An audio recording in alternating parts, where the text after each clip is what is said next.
Það Martin. Frusi framistæði fyrir hálfleiknum, svo einhvern veginn dettur botninn úr þessu. Hvernig varst þú að upplifa þetta? Já, þú veist, við vorum að fá öll þau skot sem við vildum fá í fyrri hálfleik og bara því miður voru þau ekki að detta eins og við vildum. Varnarlega vorum við frábærir, við heldum þeim í 34 stigum í fyrri hálfleik og náðum samt einhvern veginn aldrei á þetta rönn sem að hefði kannski þurft til þess að svona hleypa aðeins meiri sjálfstraust í okkur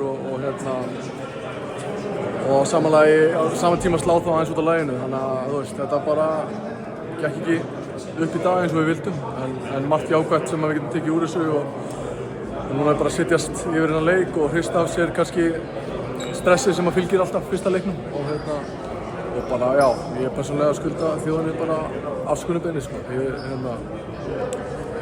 Ég er bara aldrei orðið vitni öðru eins, sko. Já, bara biðst afsökunar og verður mættur í næsta leik, það er klart mál. Takk fyrir það. En góði kaflar, ég meina, þetta er veganast inn í næstu leiki. Þetta var ekki alls það.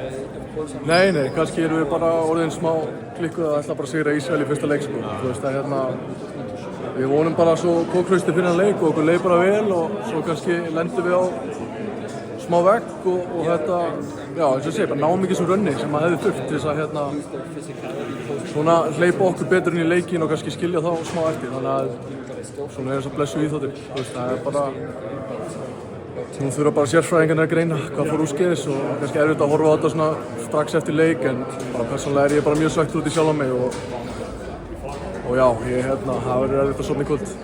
Upp og áfram, það er annað ekki lögðardaginn. Já, svo er ég nýr maður á morgun. Kæra þakkir Martin, gangi ykkur vel.